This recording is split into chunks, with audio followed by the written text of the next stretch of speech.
So yeah, my talk is just kind of an introduction to Twitch, because even though Twitch has seen a massive explosion in growth in the last year, especially, there are still people who don't really know what it's for.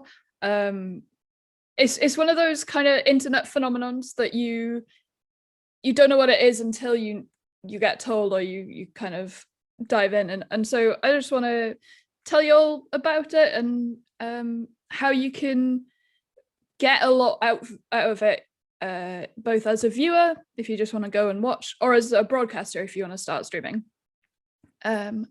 So my name is Alice Rees. I live in Edinburgh. I am a queer autistic content creator. I stream on Twitch 4 or 5 times a week. I have a blog, I have a Patreon, very much the kind of collection of side hustles, if you will. I'm not some sort of eldritch being, sorry about that, but this is just a picture from a charity event I did on Twitch. There was a donation incentive to stick a googly eye to my face, which people really enjoyed. You can find me on Twitch and on Twitter with shanodin, and various other places as well. And I've been streaming on Twitch since June last year, so 8 or 9 months, something like that.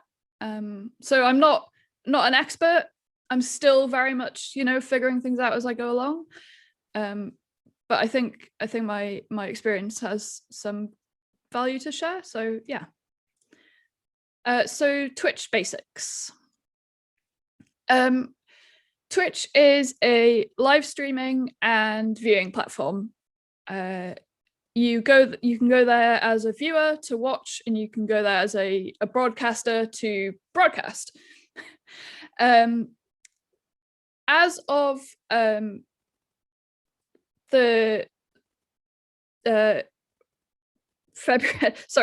February 2020, February 2021, must remember that, Twitch sees about 17 million active users per day, over 100 million unique visitors a month, and on a monthly basis, over 770 million hours watched. So I'm not kidding when I say Twitch is huge. It was started in 2011. There was a website called justin.tv, which was used for things like live streaming sporting events that were only available on network TV, questionably legal, but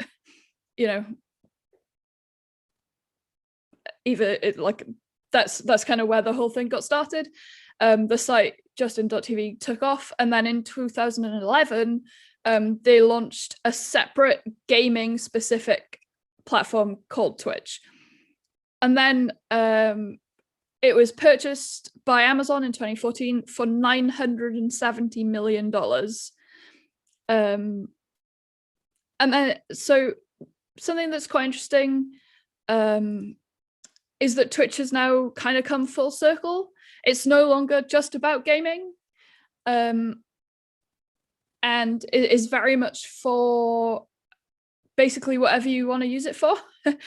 In fact, I looked on, there's a website that collates data from Twitch, and as of this afternoon, in the last 30 days, just chatting was the category most streamed. So that covers quite a broad range of stuff, but it is mostly what it says on the tin. It's just the streamer chatting with their audience. And in the last 30 days, there were 258,320,024 hours of just chatting streamed. That's streamed. So if each of those hours streamed had 2 viewers, you can see how it kind of extrapolates. And that's more than the top 2 game categories combined. So Twitch is very much not just a thing for gamers anymore, even though that's where it's kind of got its start from. You've got people making art, crafting, talk shows, podcasts, music. It's very popular with DJs, especially during lockdown, people hosting like virtual club nights and that kind of thing. Cooking is huge on Twitch. You get makeup tutorials and body art, that kind of thing. There's lots of people who live stream coding and other technical stuff. If you can think about it, it's probably out there on Twitch somewhere. So that's all well and good, but how do you kind of make the most out of that? You can easily go to the website and just sort of click on a channel and just watch it. But I think doing that, you wouldn't necessarily get the most from it, or at least I don't think so. I know that when I started using Twitch myself as a viewer, that's very much what I did. But since I've changed my usage habits of the platform, my experience has really improved. And that's from the point of view of both a viewer and a broadcaster. So everyone uses Twitch for a variety of different reasons. And whether you're just bored and looking for something to do, whether you want to learn something, whether you're, supporting someone, whether you really enjoy a certain game and you want to, if you're not playing it, you're watching it, you're reading about it, or that kind of thing.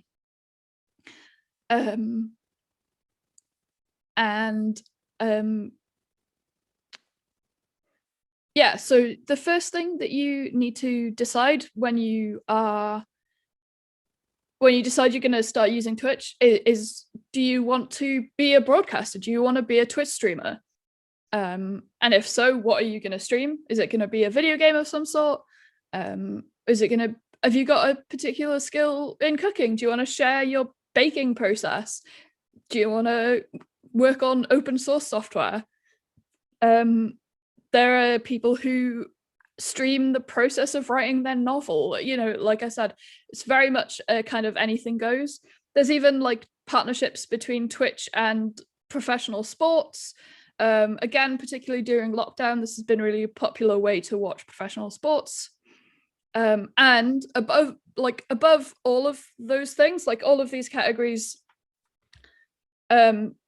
exist, and then above all of that is the fact that Twitch is very, very much like a social and community platform, because not only do you have the person streaming, but you have a chat with all the viewers. There's like a text chat where you chat with each other, all the viewers, and the broadcaster sees that and chats back. Imagine it's like a YouTube video, but you're there when it's being made. To really simplify it. So as a viewer, I think one of the major barriers to watching Twitch is a kind of lack of understanding about the variety of stuff that's on there. A lot of people think of it as just a place for video games, but again, it's got video games. It's got basically any video game you could want to watch. There will be almost certainly someone streaming it. And that's personally my kind of focus on Twitch is video games. But there are loads of other things. But I think there are a few principles as a viewer. No matter what you've gone to watch, there will be things that help you get the most out of it. And again, because it is this huge kind of community, there are unspoken rules, in-jokes, kind of things that can be quite intimidating from an outside perspective. So hopefully clear some of that up. So if you're going to Twitch to watch, the very first thing I would say is be selective. Free time is very much a limited resource for anyone. And so if you sort of click into a channel, watch it for a few minutes, half an hour, find you don't really gel well with the presenter, you're not enjoying it, or you don't like the chat, that's fine.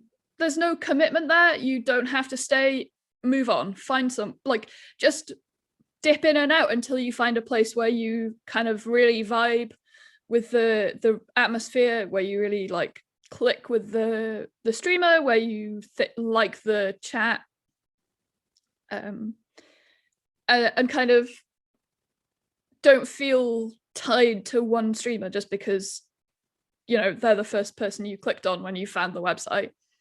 I think it's very important that people bear that in mind. It's very easy as humans to feel beholden to things that you absolutely shouldn't do. So I really want to emphasize that point. This is one of these things, be respectful. It's one of these things that kind of feels like it should go without saying, but is worth saying anyway. People on Twitch are making content for free. They're not being paid by Twitch. They're using their own time, their own resources, their own energy to put that content out there, and you can consume it for free. And I mean, even if they were being paid, it would still kind of apply, but the creators don't owe you anything, and getting that mindset where it, you know, you can't expect anything from them because they are human people just like you. And like, if the streamer you like normally does one thing but is doing another thing this day, you can't be like, hey, what are you doing? Go and do the other thing, because that's ridiculous. It's very important to be aware of parasocial relationships. What that means is kind of being aware of the different dynamics that you get on a platform like Twitch, where it's a one-to-many. So it'll often be the case where streamers will share a lot about themselves. You know, you as a viewer, you will very much feel like you know them, and the really good streamers will get to know their chat as well. You know, you get regulars coming back every stream, and you know, oh, so and so, you know, you said you were going on holiday, how was that? You know, you were having trouble at work, did you resolve it, blah blah blah. But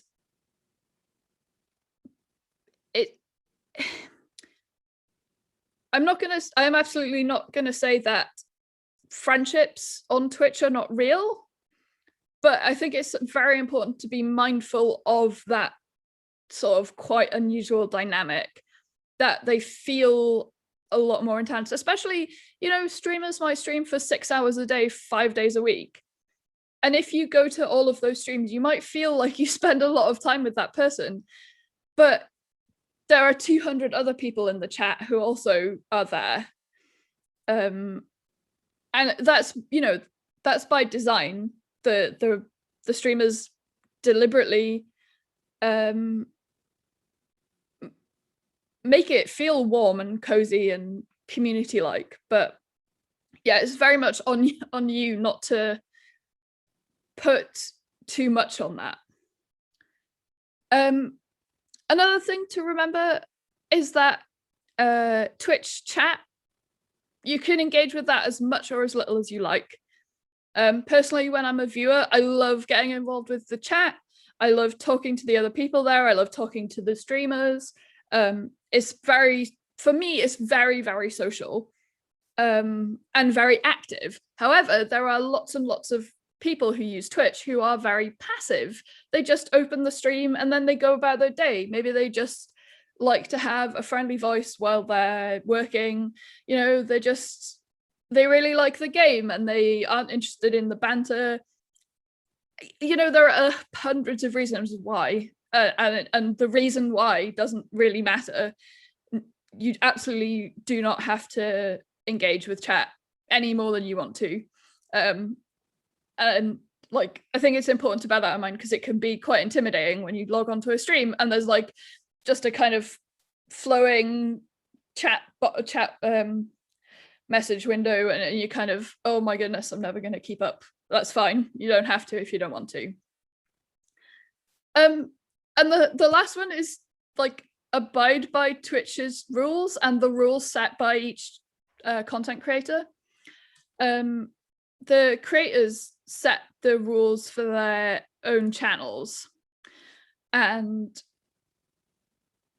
it's important. Like, when you enter a Twitch stream, you're kind of being invited into that streamer's house almost, and it's really important to respect that. If they say, you know, please don't talk about diets in my chat, I find them really upsetting and I just don't want to talk about them. Don't barge in there and start chatting about your keto or your Atkins or whatever. I don't know anything about diets. I pulled that idea out of my head, but you know, you get the idea.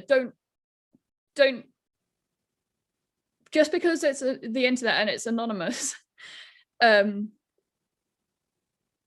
still be mindful of what people want, the place that they're trying to create. And I think those kind of ground rules are really, really vital to making Twitch a positive place for yourself and for everyone else, no matter what you've gone there to watch. So as I mentioned, there's like unspoken etiquette, as there is with anything like this. The kind of rules that nowhere on Twitch's homepage does it say, don't barge into a chat at like a stream and say, oh, my friend is streaming, go and watch them instead. Like, it doesn't say that anywhere, but that's still kind of an accepted etiquette thing. So just like demystifying those a little bit. Accept moderation decisions. Twitch moderators are selected by the streamer to take care of chat when they're busy. This is really, really important, especially in fast-moving chats. Moderators will delete rude comments or spam or, you know, self-promotion or whatever. If a moderator deletes your message, they'll almost certainly tell you why. And you're not going to convince them otherwise. There's no way to kind of... So a really big one on Twitch in the gaming circle is backseat gaming, which is where the streamer will be, playing along, and someone will come into the chat and say, oh, you should be using this weapon instead of that weapon, or you should go left instead of right, or whatever. And more often than not, that people don't want that. It's horrible when you're sitting there and someone's telling you what to do. So it's a good chance that your message will get deleted. And if you try and convince the moderator that, oh, you weren't backseating because of XYZ reasons, all you're doing is wasting the moderator's time and your own. You're not going to change their mind. They've been chosen by the streamer to make those kinds of calls. Don't promote yourself or someone else. Don't go into a stream and be like, oh, I'm about to start streaming, or oh, my friend is streaming, or after half an hour, oh, so-and-so has just started streaming, so I'm gonna leave. That's like, it's just rude, really, other than above anything else. Don't talk about viewer counts or subs, subscriptions or tips or anything like that. If you're watching someone and like, so something that happens quite often, if someone's streaming and they hit some technical difficulties, or they take a break and go to the bathroom, their viewer count will drop. People have very short attention spans, and if someone leaves them unattended, they will wander off. So that, that's kind of expected. But don't comment on it. When the streamer comes back, don't be like, oh, you lost 50 viewers in that 2 minutes you went for a pee, because that feels rubbish, and that leads to all kinds of horrible stuff. It leads to streamers getting really ill because they stream for 9 hours without a break, you know. So don't do that kind of thing. And I'm like, these seem like quite obvious things, but they're the kind of unspoken rules that it can be easy to miss. Like, if a streamer gets promoted on some website, or their stream gets shared or something like that, and their viewer count suddenly goes up, don't say in chat, whoa, why have you got 4 times the number of viewers you've got? That's a surefire way to freak someone out. And it might not come across the way you think it does. Like, you might be saying it in a congratulatory way. It might sound to the streamer like you're being suspicious, like you're kind of questioning it. The same if someone comes in and like tips £50. That's amazing. Don't be like, whoa, £50, oh my god. You know, like, don't comment on that sort of thing. Like, again, it can be quite nuanced. You could, maybe if someone comes in and gifts 25 subscriptions, you can be like, wow, that's so generous, but don't make it weird. Don't be rude. Like, don't come in and say, oh, you're boring or you're ugly or whatever. Like, it again sounds obvious, doesn't seem to be as obvious as you would hope. Don't spam. Don't like come in and bash your keyboard and send loads of emotes and just clog up the chat. Don't tag the streamer in all your messages. So on Twitch, like on Twitter, you can tag people in your messages. And that just, all it does is highlight it. You don't get like an alert or anything like that. It just highlights it in chat. But some people will come in and tag the streamer in every message they send, and it gets really tiresome, and there's no need for it because the streamer's looking at chat anyway. Like, especially in fast moving chats, the streamer might miss your message, and that's a shame, you know, if you had something funny to say, if it was relevant at the time, whatever, you know. But that's just the nature of the platform. The streamers are humans. Things will get missed. Maybe send the message again, and then just leave it, you know. Don't worry about it. Don't just be at the streamer in every message.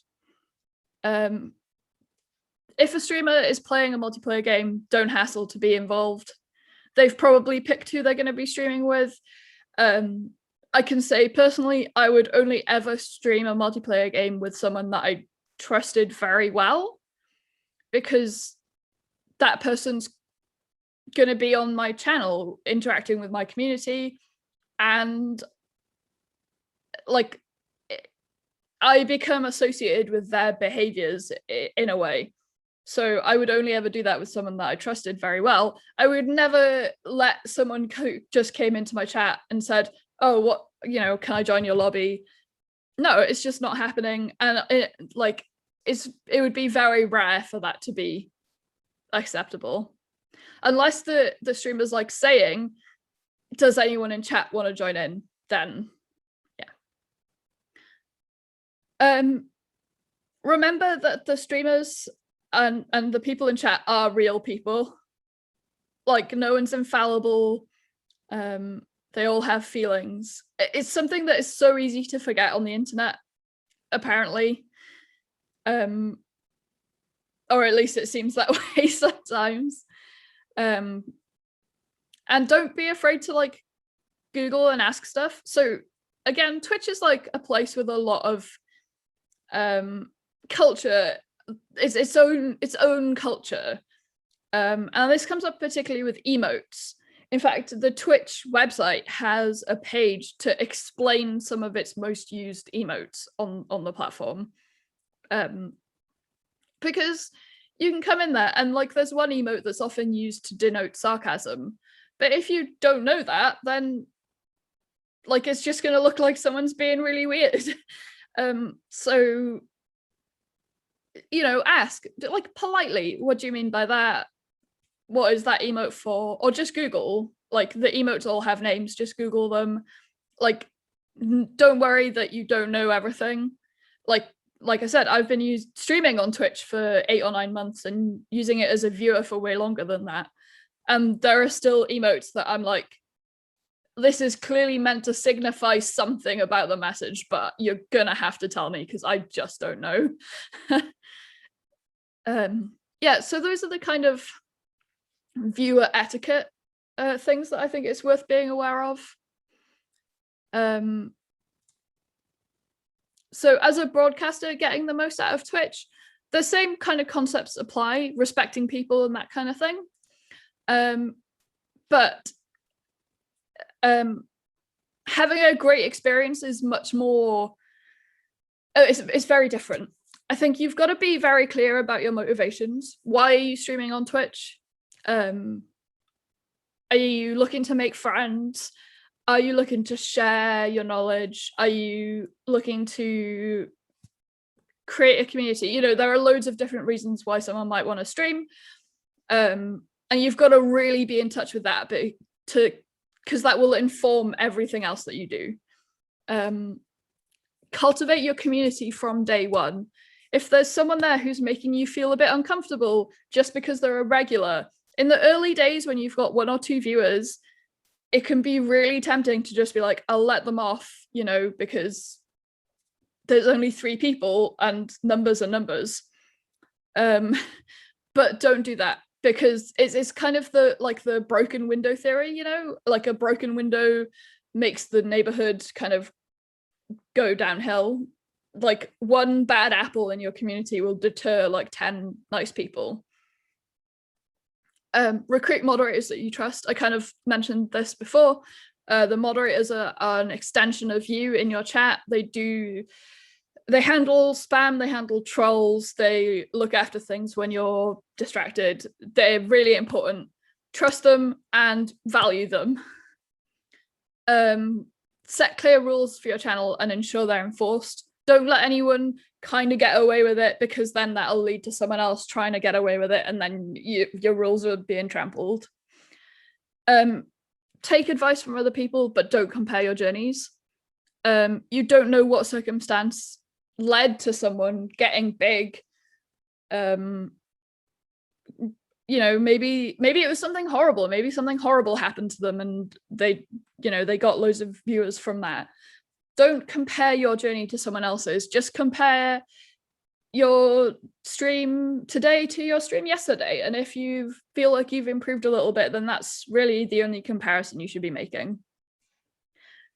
Learning how to use the tools and software is really important. Like, yes, it is very simple to just hit stream and go, but making good, effective use of tools like OBS, open broadcasting software, like Twitch itself, all the analytics that you get on your dashboard, learning about that kind of stuff and using it well is really, really important and can really help you take steps forward.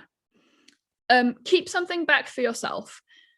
This is something that happens all the time, especially with people streaming stuff like video games. You start to want to stream every game. Like, you kind of go, oh, this would be great to stream. My community would love this. You know, this would be great content. But that's the surefire way to get super, super burned out. You'll just get sick of it. Keep stuff back for yourself. You know, continue to do the thing that you're streaming in your own time, so you continue to love that thing. Don't stream, if you're a cooking streamer, don't stream everything you make. Sometimes make something for yourself and enjoy it on your own. And lastly, know your worth. Like, the sheer number of people and the number of hours of content consumed on Twitch cannot be understated. Like, it is huge, it's astronomical, and brands know that. Advertising on Twitch is becoming much more of a thing, especially like what I guess you would call influencer advertising, where a brand says, you know, oh, you know, you're a streamer, you fit with our values, will you use this thing and tell your audience about it, and you'll get some for free, or blah, blah, blah, blah. Like, know your worth. Like, you could be making so much money for people. Like, don't just accept money off and advertise for someone, because that, like, it lowers the value for everyone else as well. If you're like, yes, I will advertise this product for you, and you only have to give me a 10% off code, it just means that that brand is taking advantage of you, and they will go on to take advantage of more people as well, because they won't go to the streamers who are like, who do know their worth, and say like, no, that's ridiculous, pay me, sponsor me to do a product spot for you, because that is, because I know how much it is worth to you, you have to know how much it's worth to me as well. And that is really, really important. It can be super difficult. Like, the first time when you're a small streamer and a brand reaches out and says, hey, will you do this for us? And you kind of go, oh my gosh, I'm legit. I could say this brand's name on my stream and be like, they asked me to talk about them. But like, you have to stay away from that allure, because it just leads to bad things happening. So supporting creators on Twitch, and this a lot of this applies to other platforms as well, whether it's a blogger or someone who does awesome content on Twitter or Instagram or whatever. There are a lot, like, this was one of the questions I got asked most frequently when I started streaming. I would have friends and family coming and saying, I don't know how to support you. Like, I can't give you money. How else can I help? And I think it's really important to say this, right? So people remember it. Streamers and content creators are very often doing their creation on top of other responsibilities. Lots of people stream 4 times a week for 3 or 4 hours on top of having a full-time job, on top of caring for their families. There are a lot of people on Twitch who are disabled and who have been kind of ableismed out of the traditional workplace.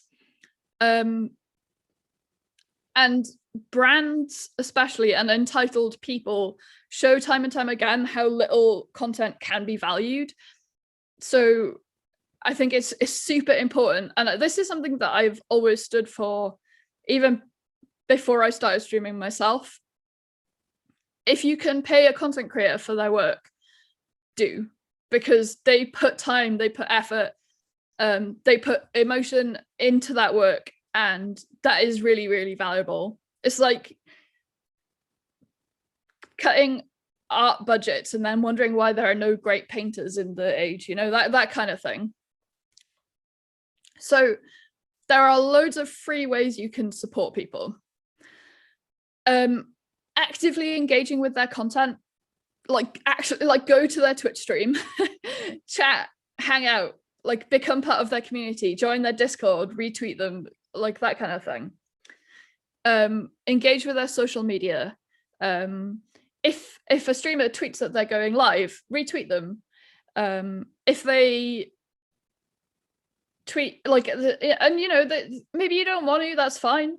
Sometimes that it'll be more important than others. Like, if they've got a sponsored stream, promote it for them, tell your friends to come along, amplify them.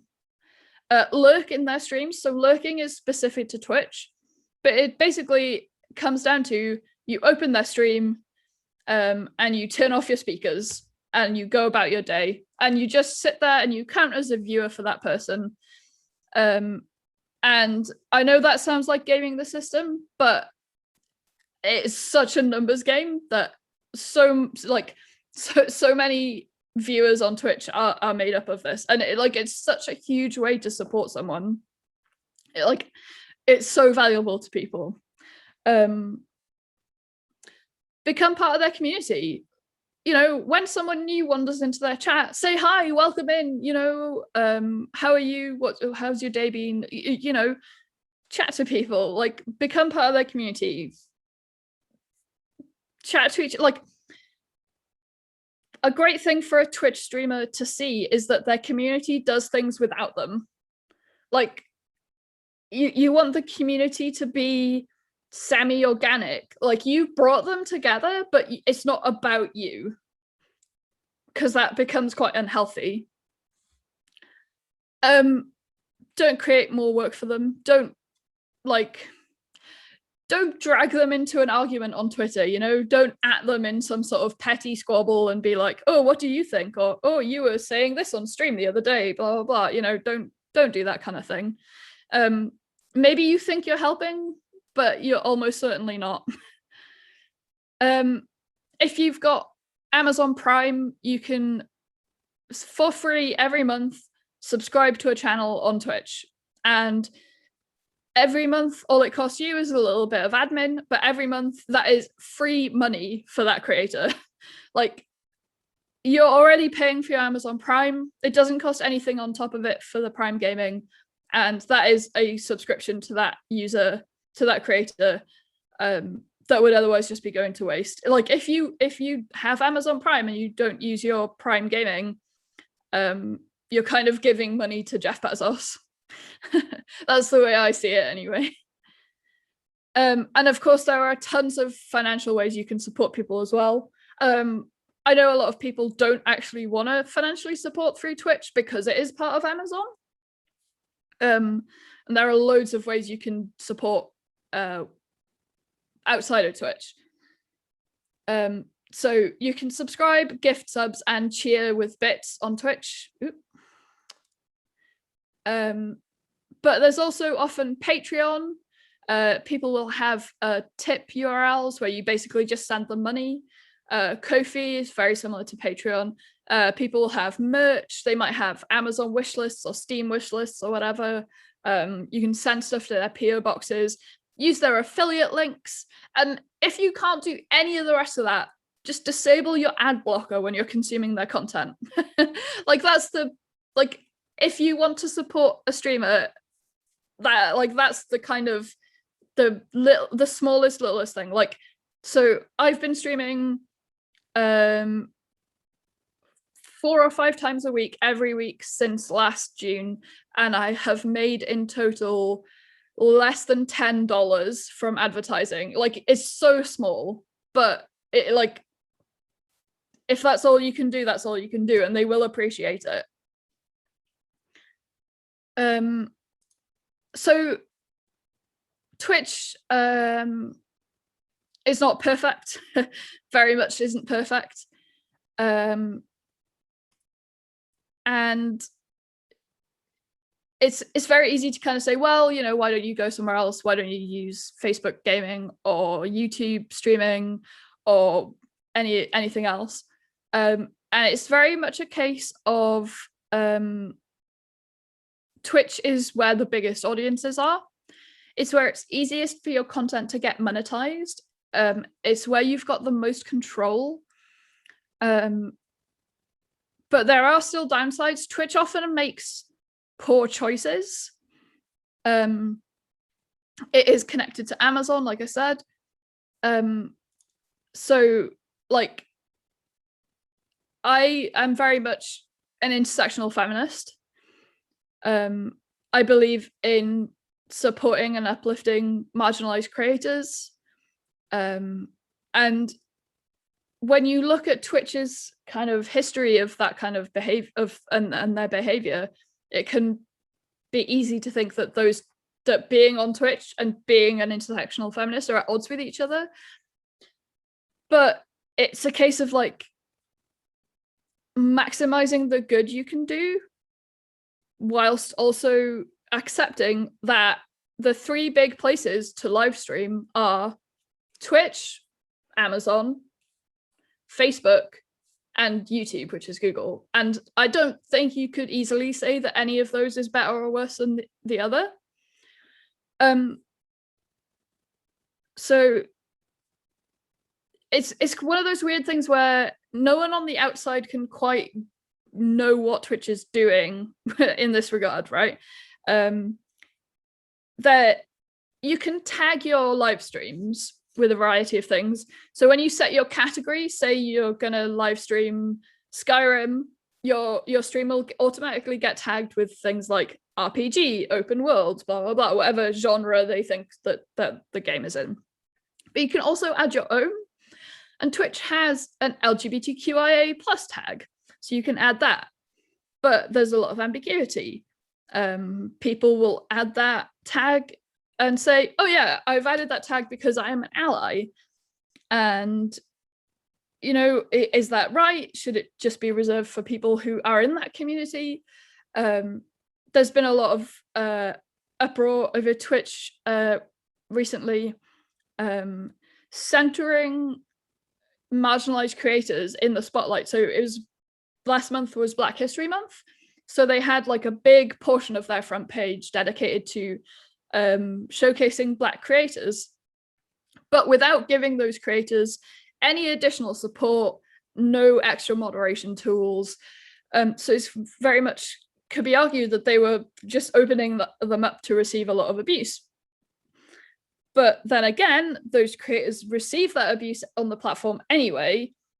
So it's very much this tug of war, and it's going to come down to every individual person to make a decision and to kind of self-rationalize, you know, can I be involved with this company that has these kind of problem areas? And for me personally, like, I have come down on the side of yes, you know, I use Twitch because there isn't a better alternative, and because maybe I can make a difference. The people who come into my chat might learn something. They might learn something about gender. They might learn something about sexuality. They might learn something about disability and autism, and mutual respect and radical kindness and all the things that I stand for. And the same, you know, it's one of those like micro differences. The more creators there are on the platform who are creating that kind of atmosphere, the more people will get educated. And I think that's probably overall something worth pushing for. So yeah, if you have time to kill during lockdown, I can't recommend Twitch enough. I've made friends.